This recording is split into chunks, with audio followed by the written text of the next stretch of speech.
Greetings, everyone. Today, I am happy to say that we have Elizabeth Williamson with us. And Elizabeth started principle-based partner yoga. And the way I think of it, or I understand it, is that, yoga is not just for our physical, although it is great, right, for balance and strength, but really yoga for our whole being. And Elizabeth is really helping us with our whole being. I think being is such an important word here. And she's recently led a talk called Exploring the Great Mystery and Befriending Death. So you see why she's such a great person to have with us on the Death Dhamma podcast. And she likes to speak about the transformative power of contemplating death and reclaiming the sacred nature of death and the time of transition, right? Because it is a transition that we go through. And you may find her at elizabethwilliamson.com. But what I want you to know is that her name is Elysabeth,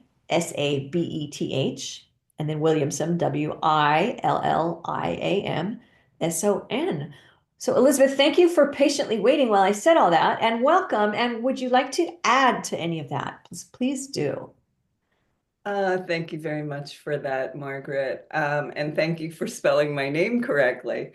Um, yeah, I think that partner yoga is something that is quite different from more traditional practice and something that I was just really inspired to develop because I think relationships are the place where we receive the most joy and fulfillment and also the greatest heartbreak and challenge. I agree. Oh my gosh. And then within that, you've become inspired to also handle the topic of death. So what brought you that? Well, it was interesting when I wrote my book almost 20 years ago now, I just developed this practice Mhm. as something we could do together as a form of partner yoga where one person would sit as the guardian and the other person would lay in Shavasana. And Mhm.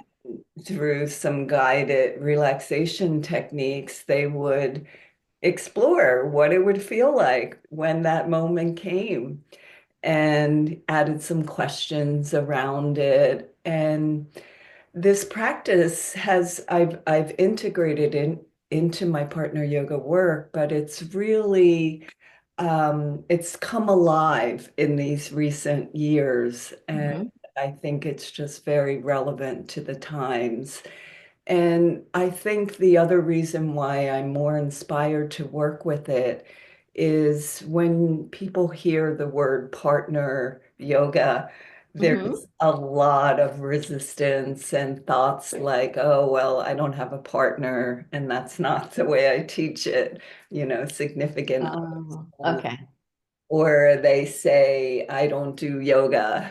But with death, we all die and we all lose our loved ones. So it's a much more universal um, application that people can feel. That makes sense. Eventually, we're all going to be in Shavasana, Yes, right? exactly. We're all going to be in the corpse pose. Now, would you please remind me, your book, is it still available? Yes, it And tell me is. what it is called. Would you Um, remind me of the title of your Well, book? the pleasures and principles of partner yoga. Okay. And people can order the hard copy Mhm. and a PDF version both through my site. Great, great. I appreciate that. Now, there's so many paths you can take, in exploring this topic of death. And so maybe tell us even more about like your focus.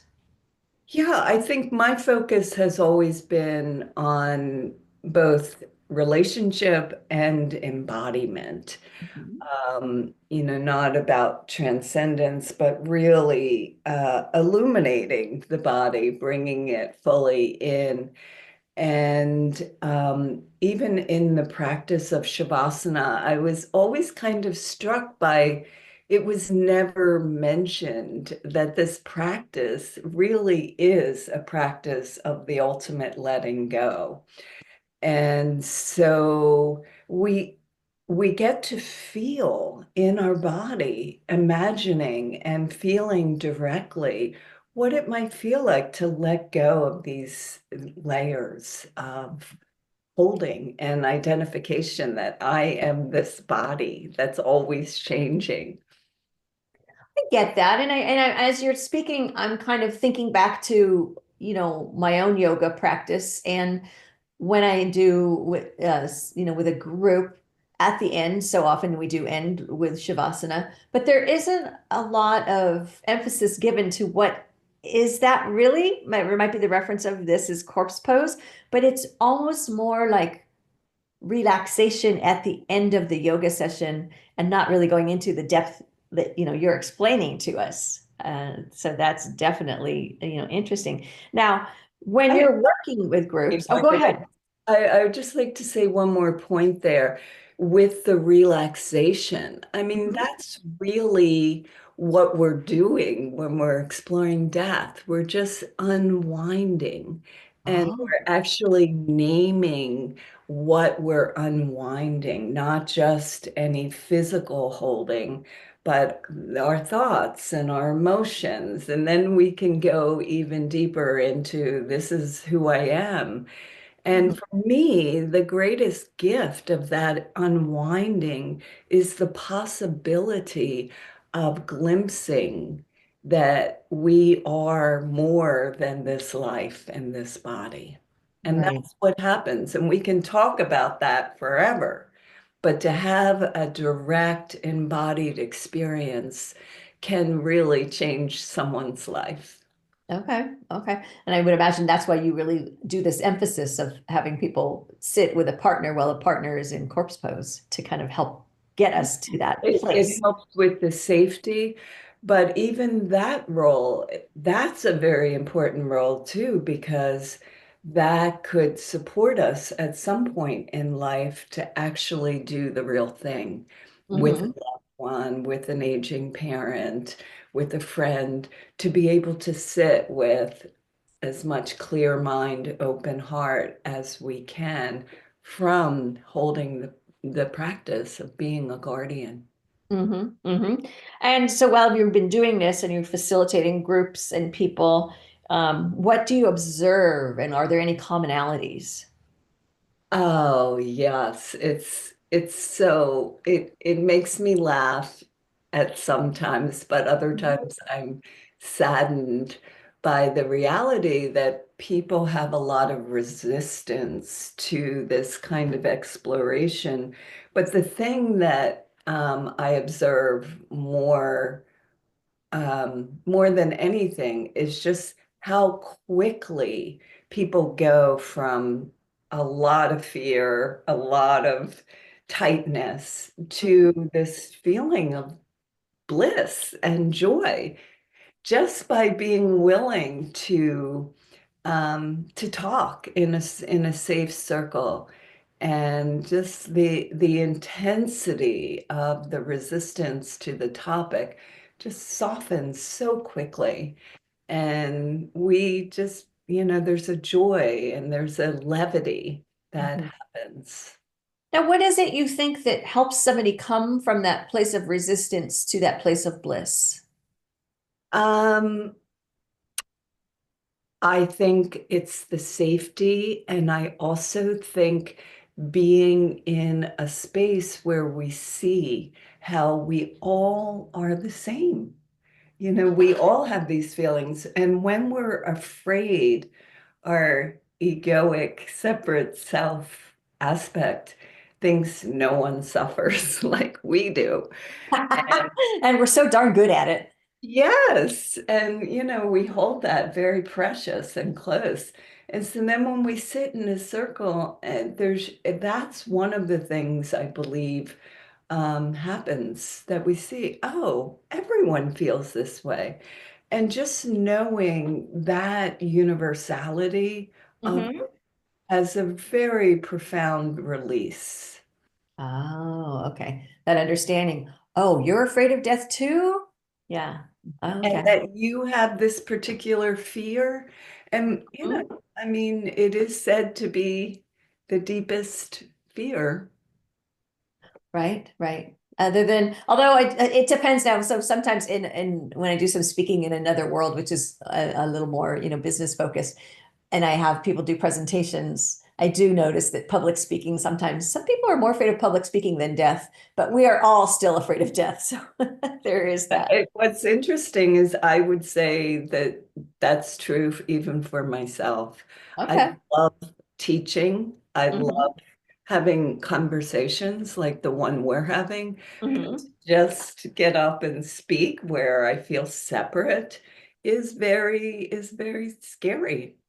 It is true because you feel a little isolated. You're like at Yeah. the front of the pack by yourself. One of my students said it so eloquently. What did she say? She said, Margaret, don't you understand that I'd rather be in the box than giving the eulogy? I was like, wow, that was a long time ago, but you see, it stuck with me. And that wasn't even, we weren't even talking about death. It was, like I said, it was a business class, but we were talking about project presentations, but still, that was her comment. And so it's interesting that she, Yeah, combined those two I things think together. that great fear is our fear of judgment, first of all, Hmm. and our sense of being separate. Hmm. We're not separate. And when we hold circles, that's one of the things that we see, that we're in this together. Oh, And I yes. think that's part of the release of our fear of death. We know that we're all going through this together. And is there more to this root fear of death? What do you think? Is there more to it I than what we're talking about? definitely think so. I think that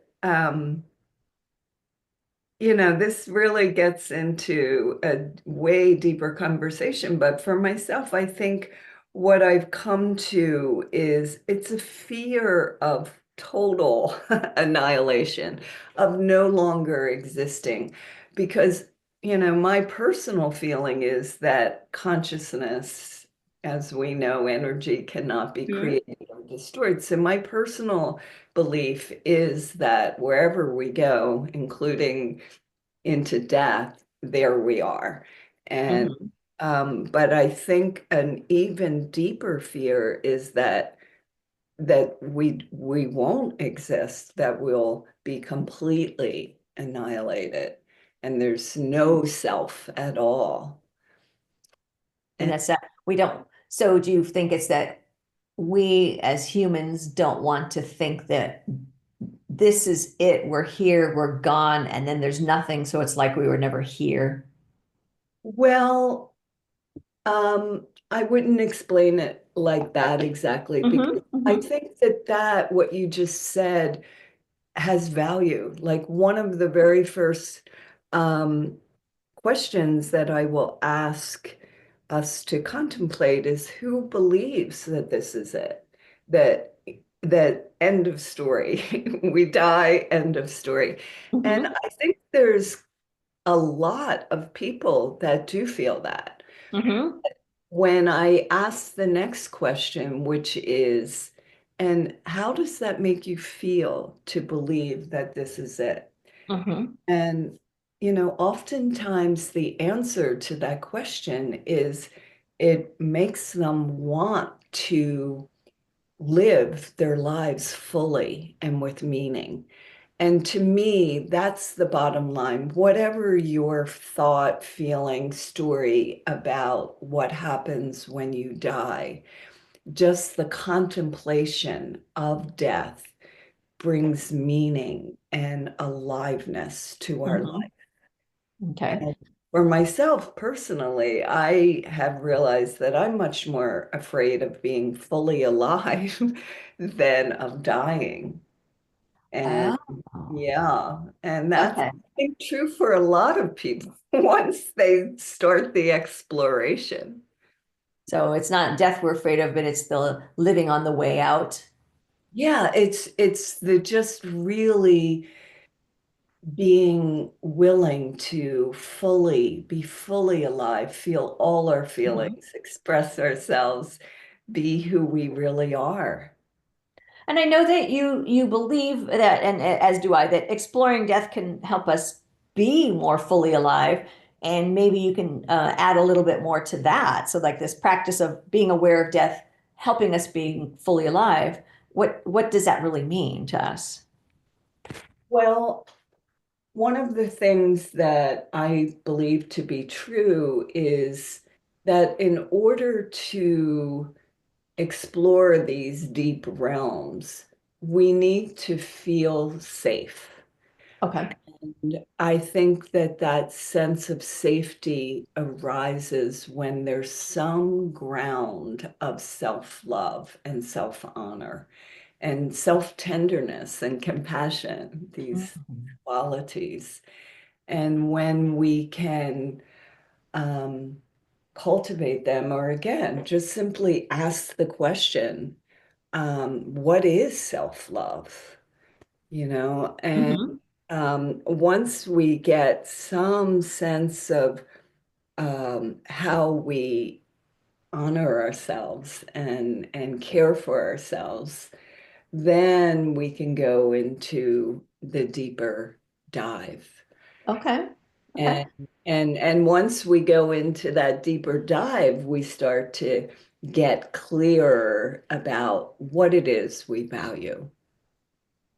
So when you say that, what is self-love? What are some answers that you would think you would hear, or what are some answers that resonate for you? That question, what is self-love? Yeah, thank you for asking that because Yeah. it's a challenging question and I'd Mhm. love to hear your response to it too. Mhm. I think that it's the connection and the devotion to this part of myself that's I could use the word divine or sacred, something that I know is larger than the human me that can feel scared and vulnerable. And Mhm. that part of me can hold the the very young, tender human part. Yeah, yeah.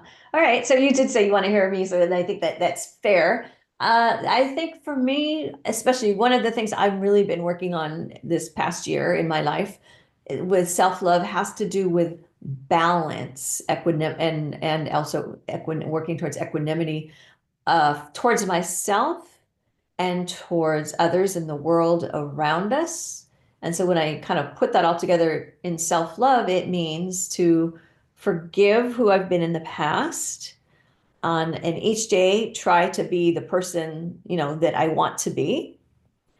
And, at the end of that day to move forward because on that day, like today, I may not get to the end of the day and go like, wow, you did an amazing job. Um, and to, with balance, provide what I think is needed in my life to help me move forward on my spiritual path as a layperson, right? A person in the world living the layperson life. And what is it I can do to help myself towards release from suffering while still helping others around me? And that ties back to some of the balance and equanimity, because I do find that sometimes maybe some of the people who reach out towards me, I do want to help, but I have to be careful of the kind of help I give so that it doesn't take me to a difficult place in my spiritual life. That was a lot, but so thank you for listening to that. Obviously, I was thinking that through. Yes, thank you. Yeah, I understand. But again, you were thinking it through because it's an important question, Yeah. right? It's a Mhm. deep question and others listening to this conversation may be able to ask themselves that question.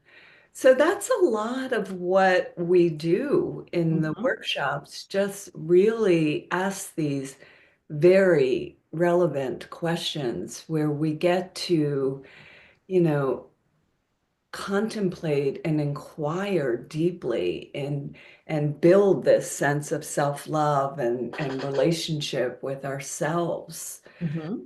so that we can live our lives with greater depth and heart and meaning and Mhm. compassion for others.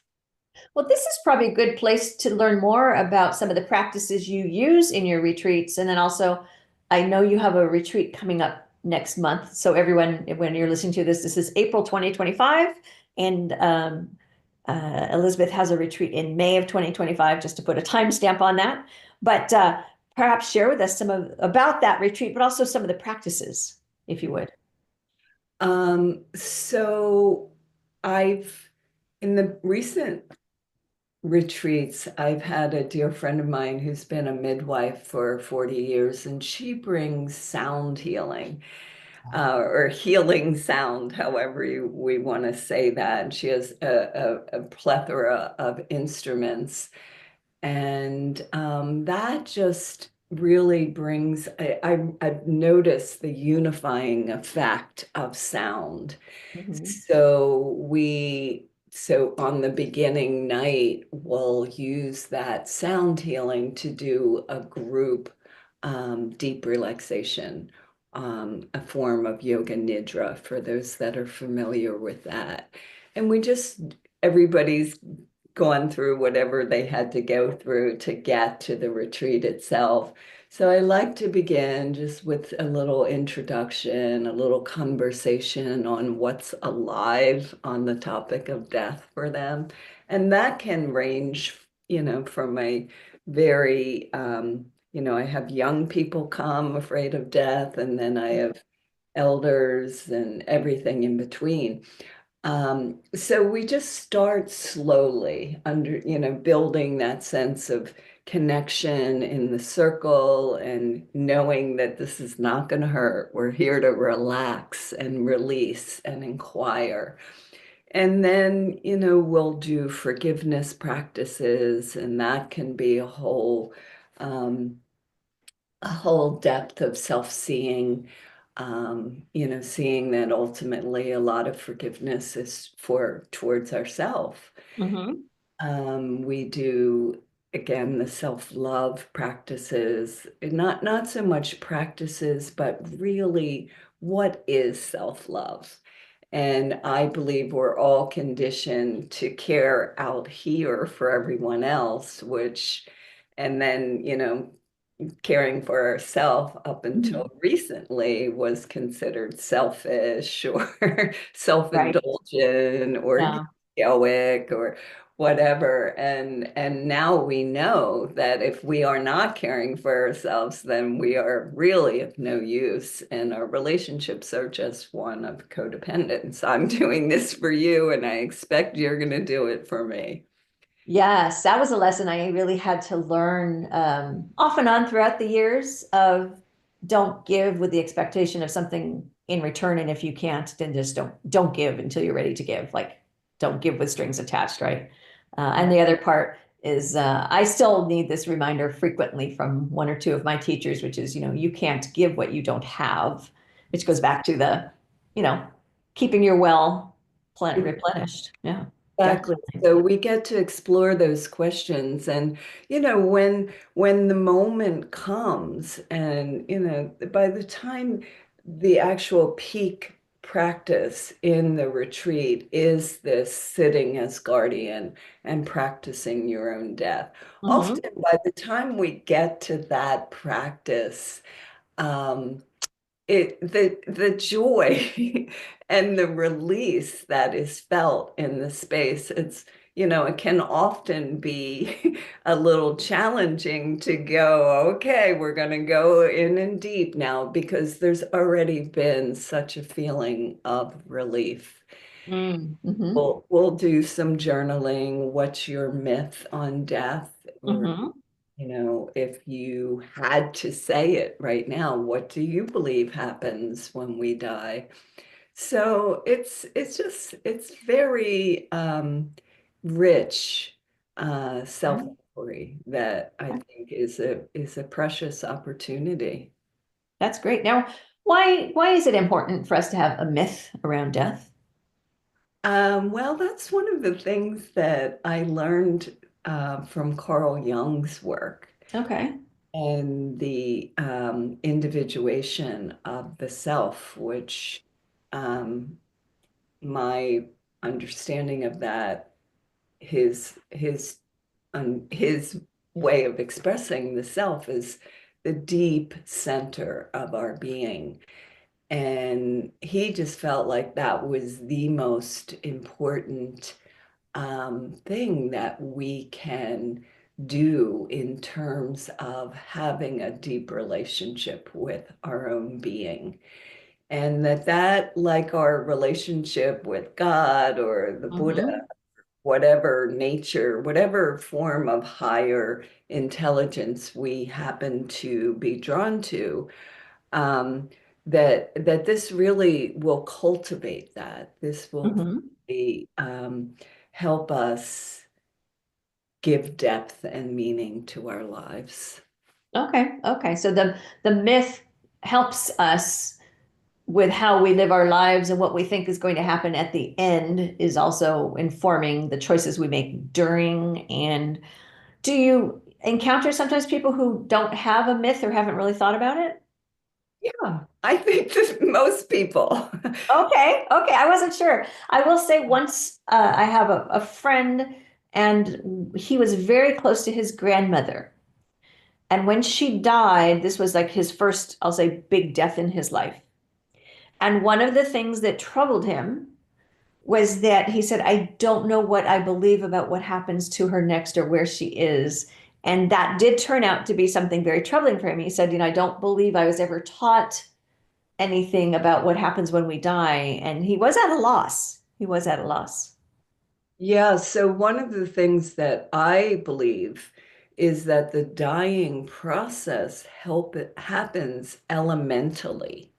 Hmm. So I have a companion, I have a woman in my life that is 93, and I'm a companion to her, and Hmm. we are talking about this elemental um, dissolution, which starts with the earth element, the densest element, goes Ah. into the water and then the fire and then the air, and then we become one with the space and the ether. Hmm. And I think that just even contemplating something like that, the dissolution of the body elementally and our being, I should say more our being, Okay. that can be helpful. And then after, after death, as we both, you're probably aware of, the Tibetans have developed a quite a elaborate understanding of the different realms, the Bardo Hmm. realms, for people that are interested to explore that. But even having something simple, some simple belief. It doesn't even, of course, death is the great mystery. None Right. of us know, and no spiritual teacher has ever said this is what happens. Right. This is how it is because Yes. nobody can tell us that. Yes, and I think on that note, one of the things I've been considering lately is that there's like a wildness to that. And just like we need the wildness of nature and wild animals, it just opens us. And we get to see ultimately we have no control. And there's a freedom in that. Hmm. And I think that that's where the bliss and joy come from, Okay. because we get to relax into that. Oh, I really have no control, and I can resist that knowing, or Hmm. relax into it. Yeah, that not having to know something was early on one of the points of a biggest relief to me. I'm like, oh, good. This is a realm where I don't have to know everything. I guess especially having worked in the corporate world where, you're expected to have answers all the time. And so it was so nice to just be like, I cannot know. It's Yes, okay. It's okay to not know something. It's lovely. I still love it. yes, This takes courage though, right? Is it fair to say this takes courage? absolutely. So Uh, how do you help people find the courage? Because, the people who are coming to you, they're working with you. I think they're coming with some willingness, but there might be something you do ahead of time to help them find the courage. Well, I'm doing this right here and right now. True, right? We're having the discussion and And people are being. I do love talking about the topic. I truly do. Mhm. And even though it does take courage, it takes, it's just that first step to be willing to show up with our fear, with our unknowing, with our anxiety. Like this last retreat that I did, there was a woman, PhD scientist. Mhm. She was very, very inner left brain, which we're all conditioned to be, very intelligent, very sensitive. And she came in just kind of like a ball of Aw. fear and terror. And and you know, she, out of anyone in the group, I believe, had the greatest breakthrough. Okay. At the end of class, I think it was the last day, I invite everybody to just write a little poem, and it pours out. But Okay. particular woman, the poetry that poured out of her and the joy. So it's almost like that polarity, right? If Mhm. you're willing to show up with however much fear or resistance or denial, that the potential for joy and bliss and ecstasy is also as great. And I know that personally Mhm. from, my own experience. Now I'm picturing, as you're describing her, I'm picturing almost like a flower unfurling or somebody coming in like in the fetal position and then just like releasing. Now she had so much, fear and trepidation when she came to you. Do you know what got her to come to you? She realized how much fear she had on Okay. the topic. Hmm. And, again, on this recent retreat, I had two people cancel the day of. So they had registered, paid everything, but the day of, instead of taking that step with their fear, they said no. Okay. Okay. I get that. They probably were up all night and, I guess it wasn't their time, but then it made space for someone else whose time it was. And so, there's somebody who used to say to me, the right people show up. And, Yes. Oh, so yeah. I I mean, yeah. it's a self-seeing. And I think, one of the things I've thought about in my own experience, I think because of my early childhood conditioning and that I didn't have a lot of support or just there wasn't a whole lot of attachment that I had. I kind of Mhm. came in knowing I was totally on my own. I had a mentally ill mother and no father.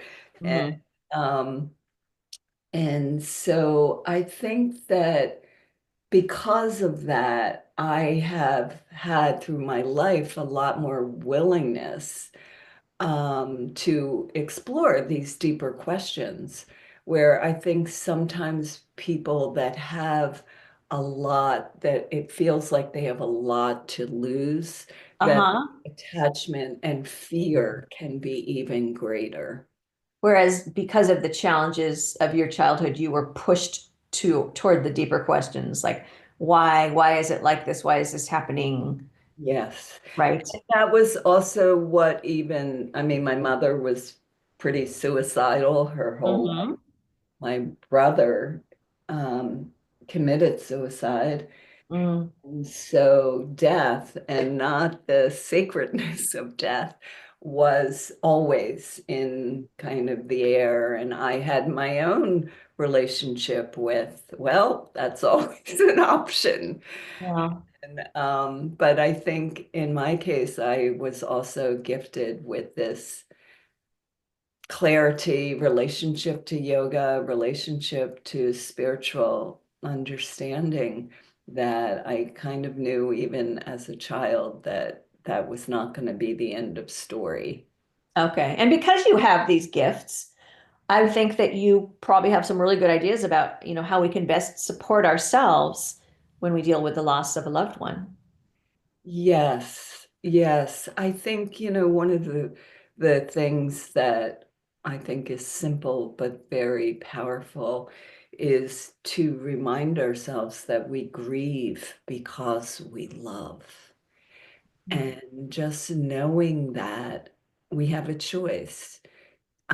Do we focus on the grief and the sadness and the loss, or do we focus on the depth of love and the connection we feel to that person, whether they're in their body or not? Hmm. So, yeah, I mean, grief is a whole other realm and it comes in waves. I know that personally from my brother's death. Hmm. Um, and I think there's a lot of support out there for working with grief. But there is not for exploring death. There's a whole movement with death doulas, and Hmm. one of my closest friends through the years wrote a beautiful poem that I put in my book. About death, and she created a whole school around training people to help others consciously die. So that's something else that's become Hmm. more popular. But to really hold death like the Native American have, through this practice of today is a good day to die. And Yeah. just asking ourselves, is it? And sometimes I have felt, yes, I feel fulfilled. Hmm. But Hmm. most times it's like, no, I am not ready to go. And so that in itself can be a simple practice that people might be able to leave this conversation with, just asking themselves, is today a good day to die? And if not, why? Right. What do I need to do to make it true that it's a good day to die? Or what feels undone? Right. Yeah. Undone. What is left? Very. Yeah. And the times when I have felt like I could answer that question, Hmm. it's either when I have been deeply connected to a group of people, either with partner yoga or the exploring death retreats, or times that I've felt so profoundly connected to nature. Hmm. And those are times when I'm just full. And yeah, I can answer yes to that question. Oh, that's great. And this has been a really nice, full discussion, and I'm appreciative, and I know everyone else will be too. And as we begin to end our discussion, I just want to see, is there anything you would like to add, anything you'd like to say, or, something I didn't ask that you wished I had? This would be a great time to get that in there. Thank you, Margaret. I thought looking through some notes from my last retreat, um, I said, at one point I'll ask people um, to write a poem, which often that can be kind of a big ask for a lot of people. Hmm. So I'll offer the suggestion of writing with their non-dominant hand, which I've had fun with over the years. And I'll read the poem that came through me on the last retreat. It's very brief. That sounds perfect. Die to what you are not. Rejoice in being what you are. Love is everlasting, the fountain of flow from within. Oh, that is perfect. What a lovely cap to everything we've discussed. Thank you so much. Thank you. Thank you. I love the topic, and it inspires me. And thank you for all the work that you do on bringing this topic forward. Well, it's joyful because I get to speak with people like you. You've been listening to the Death Dhamma podcast with your host, Margaret Maloney. Thank you so much for being here. Come find me on margaretmaloney.com, margaretmeloni.com. And until we meet again, may you be well, may you be happy, may you be at ease, and may you be free from suffering. Bye for now.